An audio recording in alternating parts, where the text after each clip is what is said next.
بعد آخری بجٹ پاس ہو گئے، کیا اب لگتا ہے کچھ معیشت سنبھل رہی ہے ہماری؟ آپ اس میں بہت آپ کی رائے رہی ہے معیشت سے، ہماری بجٹ اور معیشت کے بارے میں کیا کہیں گے آپ؟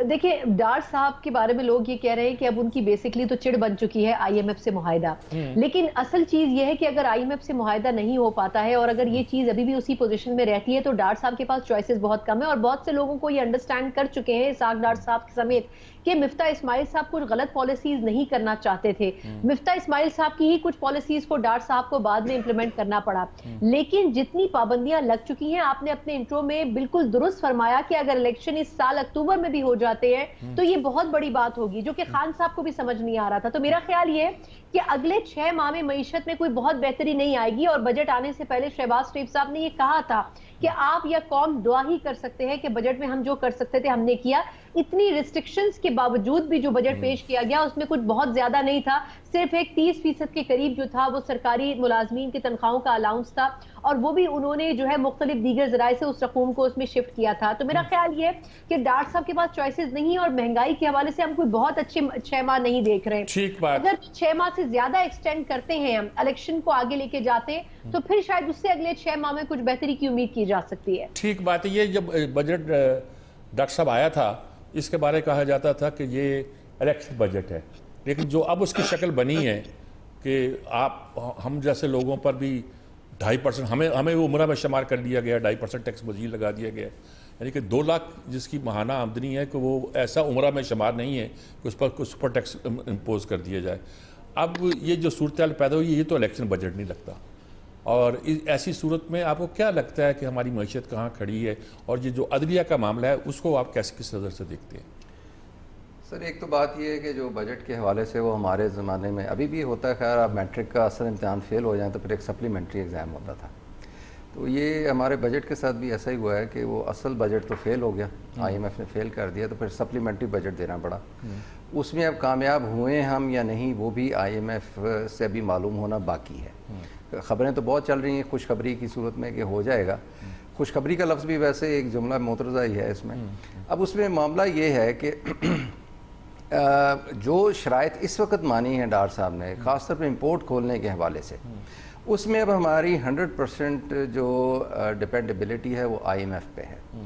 اگر آئی ایم ایف کا پروگرام اب نہیں ملا تو ہمارے پاس پیچھے وہ $4 ارب بھی نہیں ہوں گے، اور پھر معاملات بہت ہی سنگین ہو جائیں گے۔ اس لیے اب ہم بالکل آئی ایم ایف کے رحم و کرم پر بھی ہیں، اور آئی ایم ایف کی طرف سے پروگرام ملنا ضروری بھی ہے۔